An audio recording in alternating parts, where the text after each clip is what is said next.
The twin suns of Cathara were setting, painting the sky in shades of gold and crimson.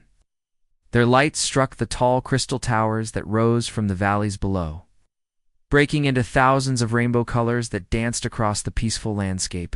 The Valthari people had built their cities to work with nature, not against it. Their bodies were like living glass, clear and beautiful, and they could feel the gentle vibrations that came from their crystal world. For thousands of years, it lived in perfect harmony. They had no armies, no weapons, no need for violence. Their society was built on understanding, cooperation, and the shared songs that their crystal bodies could create together. Children learned to sing with the planet itself, and elders could make the great spires ring like bells with their thoughts. Alone. But that peace was about to end forever. The first sign of trouble came as dark shapes appeared in the evening sky. They were not the gentle trading ships that sometimes visited their world, bringing news from distant stars. These were warships, black and angular, designed only for destruction. They moved like a swarm of metal insects, blocking out the light. Of the twin suns, Elder Salandra stood at the top of the highest tower in the capital city. She had lived for over 300 years and had never seen anything like this. The ships were getting closer, and she could feel something wrong in the air, something that made her crystal body ring with alarm. Elder called Scout Captain Hylan as he climbed the tower steps, his normally calm voice shaking with fear. The ships... They're not responding to our messages of welcome. They're not here to trade or talk. Before Salandra could respond, the first weapons fired. Beams of burning energy lanced down from the sky, striking the beautiful crystal buildings. Where they hit, the ancient structures didn't just break, they melted, turning into pools of glowing liquid that had once been homes, schools, and temples. They show no mercy, Hylan whispered, his crystal body flickering with patterns of distress. Our people are being rounded up like animals. The invaders called themselves the Karthic Empire, and they had been conquering worlds for centuries. They were everything the Valthari were not: cruel, violent, and hungry for power. Their bodies were covered in thick armor, their faces hidden behind metal masks. They had built their entire civilization around war and conquest. But the Karthic didn't just destroy the worlds they conquered. They were smarter and more cruel than that. They captured the people who lived there and turned them into slaves, forcing them to work in mines and factories to build more weapons for more wars. It was a cycle of violence that had consumed hundreds of worlds. The Valthari had no way to fight back. Their bodies were beautiful but fragile, designed for harmony, not conflict. They had no weapons, no military training, no concept of organized violence. Within hours, most of their cities were in ruins, and their people were being herded into prison ships. In the deepest part of the capital city, far beneath the crystal spires, there was a sacred chamber that had not been used for 10,000 years. It was here that the 12 eldest Valthari gathered for a ritual that their people had almost forgotten. Way to send their thoughts across the vast emptiness between stars. The elders formed a circle in the ancient chamber. Their crystal bodies beginning to glow with soft light. They joined their minds together, combining their psychic abilities into something far more powerful than any of them could achieve alone. Their combined thoughts began to reach out, searching for any mind that might hear them across the galaxy. To any who can hear us, Salandra's thoughts carried their desperate message. We are a peaceful people facing extinction. If there are those among the stars who protect the innocent, we beg for your aid. The message spread outward from Cathara, like ripples in a pond, touching the minds of psychic-sensitive beings on thousands of worlds. Most who received it felt only sadness. They had heard such pleas before, always too late to help. The Karthic Empire was too strong, too ruthless. Another peaceful species was about to disappear forever. But the message traveled far, reaching even the small blue world on the edge of the galaxy that its people called Earth, and a facility built into the moon's surface. Lieutenant Commander Li Jiho was monitoring deep space communications when he felt something touch his mind. It was unlike anything he had experienced before, a chorus of crystal voices crying out in desperation. Jiho was one of the first humans to develop psychic abilities. part of a new generation that could sense thoughts and emotions across vast distances. He had been trained by the Terran Defense Coalition, Earth's secret military organization, to use these abilities to monitor the galaxy and watch for threats. "Sir," he said, turning to his commanding officer, "we're receiving a distress call. It's not like anything we've encountered before." Admiral Park Min-ho was a veteran of 30 years of service, a man who had spent his career watching from the shadows as humanity built its strength while the galaxy remained unaware of what Earth had become.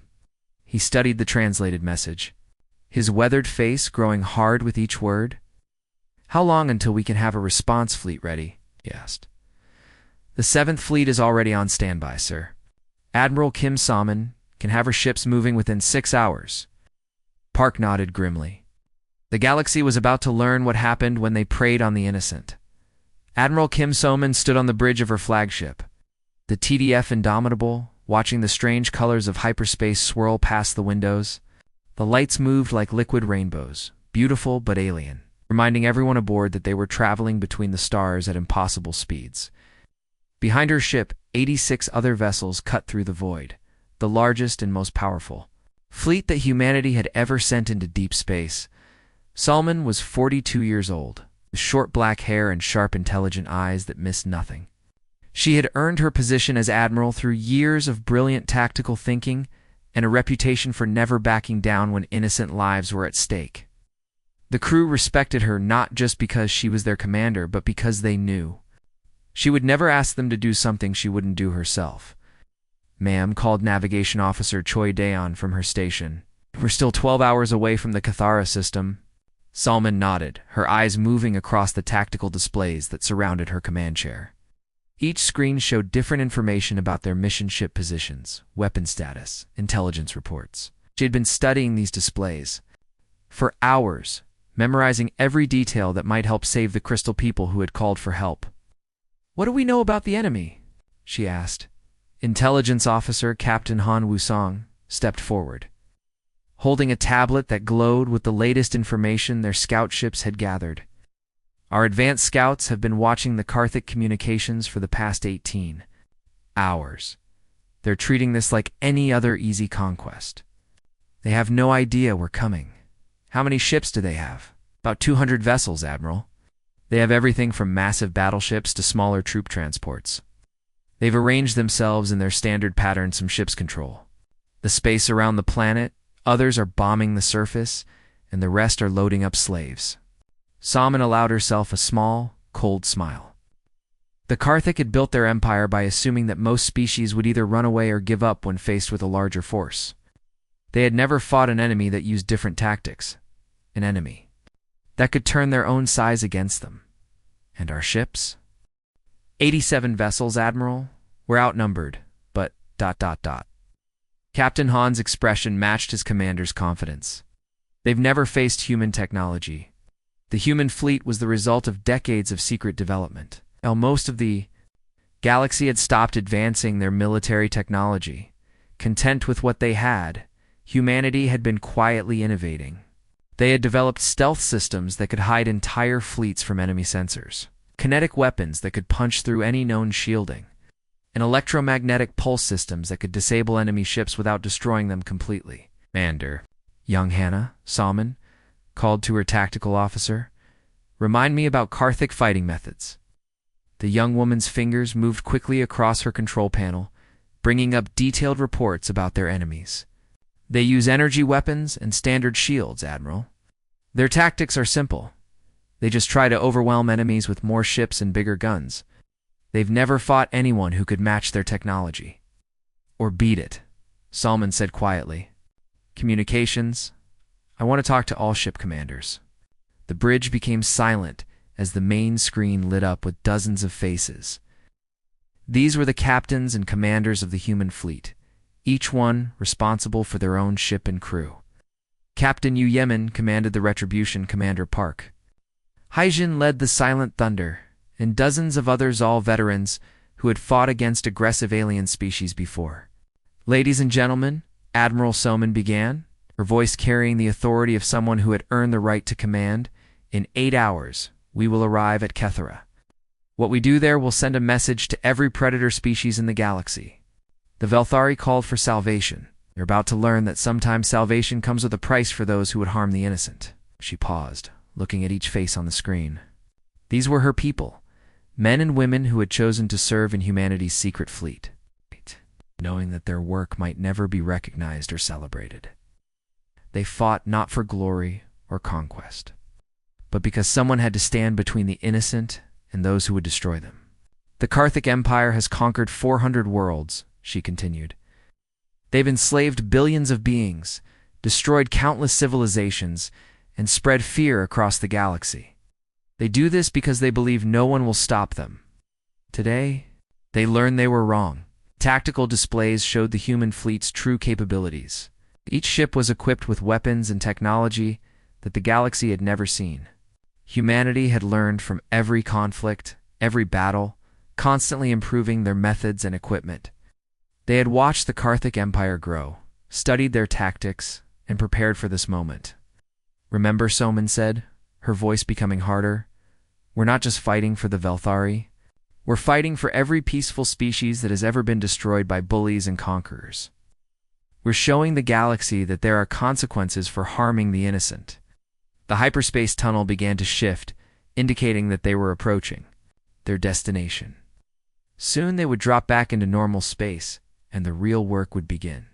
The Karthic had never faced an enemy like humanity, an enemy that combined advanced technology with the will to use it in defense of others. All ships, prepare for combat, Admiral Soman ordered. It's time to show the galaxy what human protection really means. War Leader Grextal stood in the command center of his massive warship, the Bone Crusher, watching the destruction of another world with deep satisfaction. Through the great windows of his bridge, he could see the crystal cities of Cathera burning below. The Velthari buildings made beautiful targets when they exploded, creating colorful light shows that entertained his warriors during the long work of conquest. Grextal was a typical Karthic, tall, covered in thick armor-like skin, with a face that looked like it had been carved from stone. Scars covered his body, each one a trophy from battles he had won. His species had been conquering worlds for so long that they had forgotten what it was like to face real resistance. To them, war was just another job, like farming or building, except the harvest was slaves and the construction was made of fear. Status. Report, he growled to his second-in-command. Subcommander Crixon. Crixon stepped forward, consulting his datapad. The northern continent is completely under our control, War Leader. We have processed approximately 2 million Velthari for transport to the slave worlds. The southern continent should be pacified within another day. Grextal nodded, his scarred face showing what passed for pleasure among his people. The Karthic had turned conquest into a science over the centuries, and the Velthari were proving to be particularly easy slaves. They were gentle, obedient, and their crystal bodies made them excellent for certain types of labor. This conquest was going even better than expected. The communications officer suddenly interrupted, his voice filled with confusion. We're receiving a transmission from an unknown fleet. Grextal turned toward the officer, his mandibles clicking with surprise. Unknown fleet. There are no military forces in this sector of space. The transmission is coming from ... everywhere, sir. I'm detecting ships throughout the system, but our sensors show nothing. It's like they're invisible. This was impossible. The Karthic had the most advanced sensors in the galaxy, capable of detecting even the smallest spacecraft from millions of kilometers away. If there were ships in the system, they would know about them. Yet the communications officer seemed genuinely confused and worried. Put the transmission on screen, Grextal ordered. The main viewing screen flickered to life, revealing the bridge of an alien vessel.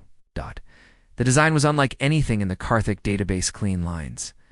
Advanced technology and an efficiency that spoke of a highly developed civilization. But what caught Grextal's attention was the figure standing at the center of the bridge. It was a female of a species he had never seen before. She appeared to be bipedal like many intelligent species, but there was something different about her. Her posture was perfectly straight, her expression cold and professional. And most unsettling of all, she showed no fear whatsoever. In centuries of conquest, Grextal had learned to recognize fear in the faces of his enemies. This alien showed none. Karthic forces, the female spoke, her words automatically translated by the Universal Communication System. I am Admiral Kim Salmon of the Terran Defense Coalition. You will immediately cease your attacks on Velthari civilians and withdraw from this system. Grextal's laughter boomed through the command center, echoing off the metal walls. His warriors joined in, the sound creating a chorus of cruel amusement. The idea that this unknown species was giving orders to the mighty Karthik Empire was hilarious. Terran, Grextal managed to say between laughs, I have never heard of such a species. You dare to threaten the Karthik Empire, little alien? I am not threatening you, Admiral Soman replied, her voice remaining perfectly level and calm. I am giving you one opportunity to leave this system with your lives. The Velthari are under our protection now. Your protection?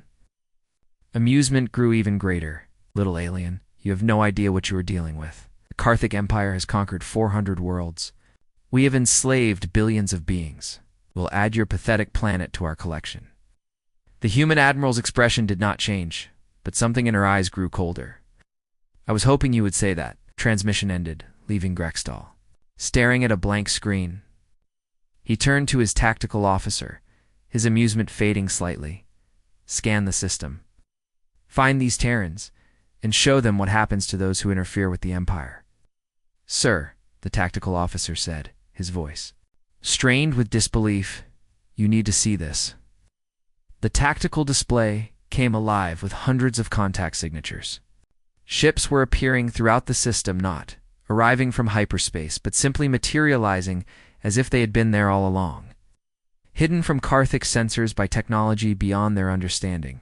Impossible, Grextal breathed. Ow! Long have they been there? His answer came in the form of weapons fire, unlike anything the Karthik had ever encountered. Instead of the energy beams that most species used, these weapons fired solid projectiles at incredible speeds. The Karthik shields designed to deflect energy weapons were useless against chunks of metal traveling at near light speed. The first salvo struck the Karthik fleet with devastating precision. Ships that had seemed invincible moments before were suddenly crippled, their hulls punctured by weapons that ignored their defenses. But the humans weren't trying to destroy. The Karthik ships, they were disabling them. Return fire, Grextal roared. But his orders were interrupted as strange electromagnetic pulses washed over his fleet. The Bone Crusher shuddered as its systems went dark, emergency power struggling to maintain basic life support. Throughout the system, Karthik ships found themselves dead in space, their crews trapped aboard vessels that had become floating prisons. The human fleet moved with surgical precision, each shot carefully calculated to disable rather than destroy. For the first time in his long career of conquest, War Leader Grextal felt something he had never experienced before. Staff Sergeant Sun Young felt the weight of her powered armor as the assault shuttle moved toward the disabled enemy ship. The armor was like a second skin, made of advanced materials that could protect her from almost any weapon while giving her the strength of 10 normal humans. Around her, 24 elite Marines were making final checks on their equipment, their faces serious and focused. These were not ordinary soldiers. They were members of the Terran Marine Corps, humanity's best fighters, trained for the most dangerous missions in the galaxy. Each one had volunteered for this duty, knowing that they might never return home. But they also knew that innocent lives depended on them. Listen up, Sun Yang said, through the communication system that connected all their helmets. Dulled. Reports say there are about 300 Karthik warriors on that ship, plus an unknown number of Velthari prisoners. Our job is to get the prisoners out and stop the enemy. Corporal Kim Minsu, the squad's explosives expert, raised his hand. What are our rules of engagement, Sergeant? Sun Yang's expression hardened behind her helmet's face shield. The Karthik chose to attack innocent people. They gave up any right to mercy. However, we are not like them. Clean kills, no unnecessary suffering. We're here to save lives, not to cause pain. The shuttle's artificial gravity shifted as they got closer to the enemy vessel. Through the small windows, they could see the massive Karthik transport ship. Its hull was covered with scars from the precise kinetic strikes that had disabled its engines and weapons without breaking through to the crew areas. The human fleet had been very careful. They wanted to capture the ship intact so they could rescue the prisoners inside. Sergeant reported the shuttle pilot, Lieutenant Bay. Guion, I'm detecting massive electromagnetic interference from the target ship. Their internal systems are completely scrambled. Perfect, Sun Yang said with a grim smile. That means they're fighting blind while we can see everything. The electromagnetic pulse weapons that the human fleet had used were designed to disable enemy electronics without permanently damaging them. The Karthik ship's lights would be flickering, their computers would be down, and their weapons would be useless. But the human Marines had equipment that was designed to work even in such conditions. The shuttle touched down in the Karthik ship's docking bay with barely a sound.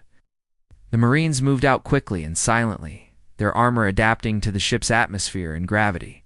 Advanced sensors in their helmets allowed them to see through walls, identifying enemy positions while remaining invisible too. Karthik detection systems. What followed was not really a battle. It was more like a carefully planned operation too. Remove dangerous obstacles. The Marines moved through the ship's corridors like ghosts, their powered armor making them nearly invisible and completely silent. They had studied the layout of Karthik ships for years, and they knew exactly where to go. The Karthik warriors, used to fighting species that avoided violence, found themselves facing an enemy that had perfected the art of warfare over thousands of years. Every human movement was calculated, every shot precisely aimed. The aliens had no idea what hit them. Team Alpha, Prisoner Bay secured, reported Corporal Park, Jae-woo, through the communication system. Approximately 50 Velthari civilians, here scared but unharmed.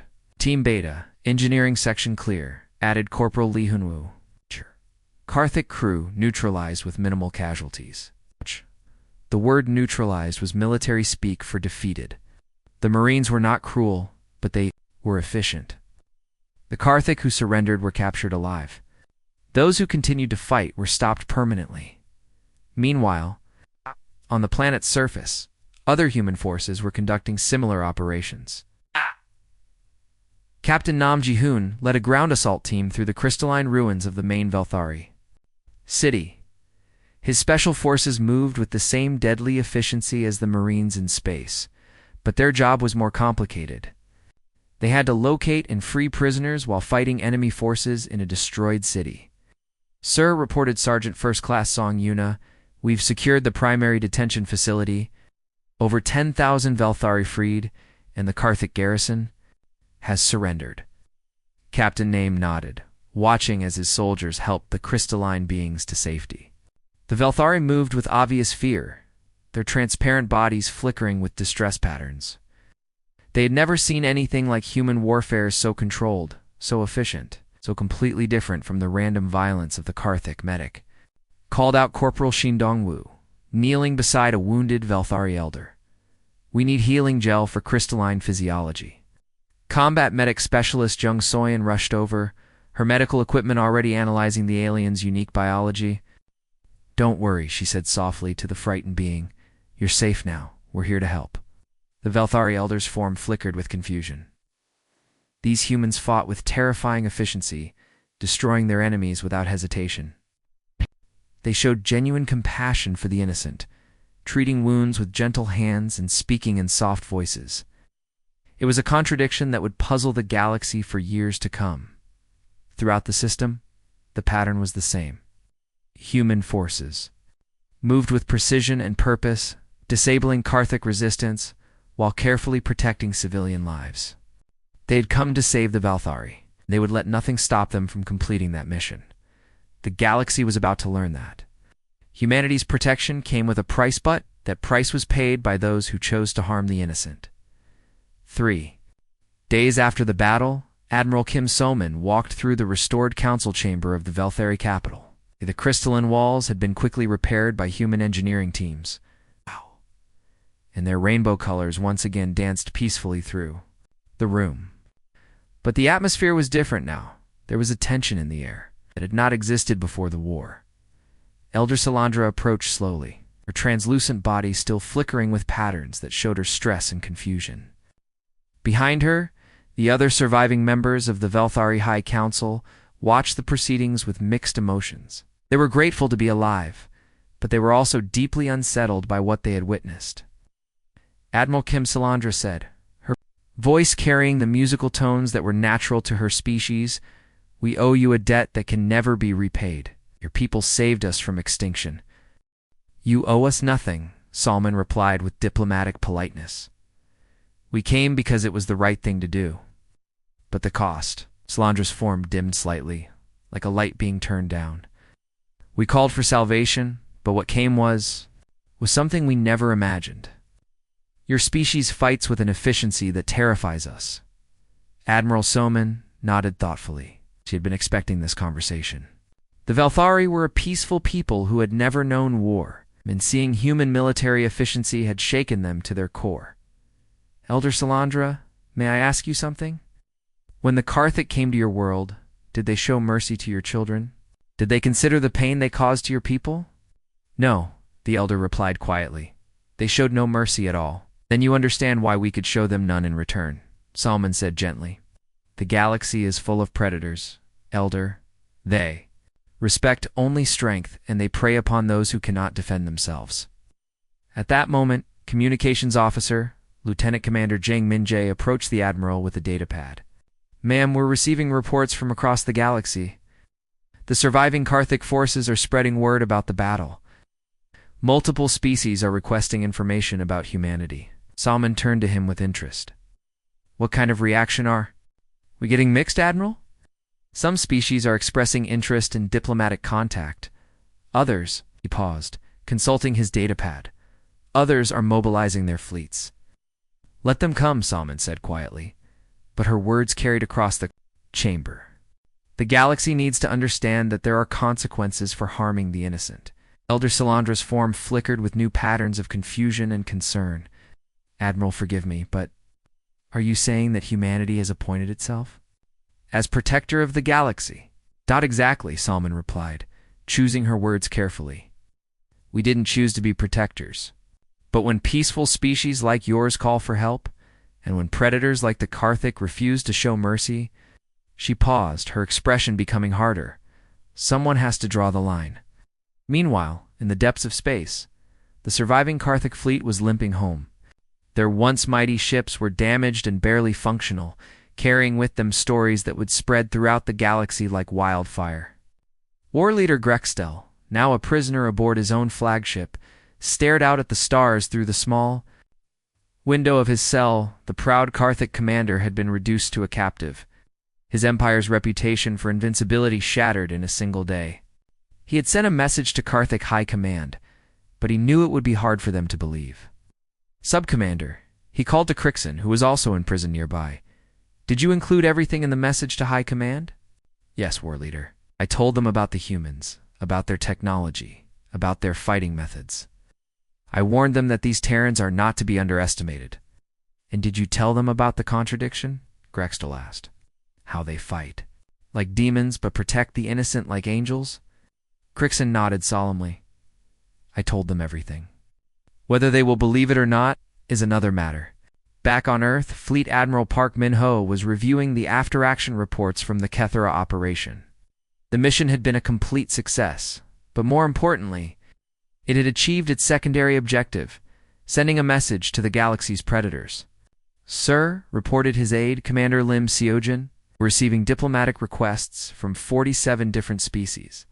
Most are asking for non-aggression pacts and trade agreements. The Mordok hegemony has declared humanity a threat to galactic stability. The Zechariah Empire is mobilizing their war fleets. The Brutalist Collective is, well, they're being their usual charming selves." Park nodded with satisfaction. "Then they've received our message. Good. For too long, the galaxy's predators have had free rein to do whatever they wanted. Now they know there's someone watching." He turned to the massive window that looked out over Earth's lunar shipyards, where hundreds of new vessels were under construction. The sight filled him with quiet pride. Humanity had spent decades preparing for this moment, building their strength in secret, while the galaxy remained unaware. "Commander, what's the status of our deep space monitoring network?" "Fully operational, sir.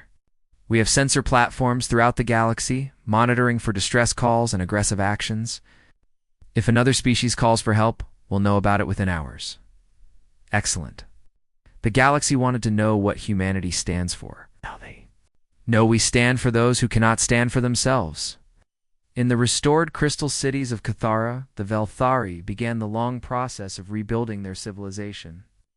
But they would never forget the day they prayed for salvation and received something far more complex than they had expected. They had called for help and received warriors who fought with the fury of demons, but the hearts of guardians. The galaxy had learned a new truth that day. In the darkness between stars, humanity was watching and waiting. And when the innocent cried out for help, what answered might be more terrifying than the original threat, but infinitely more merciful to those who deserved mercy.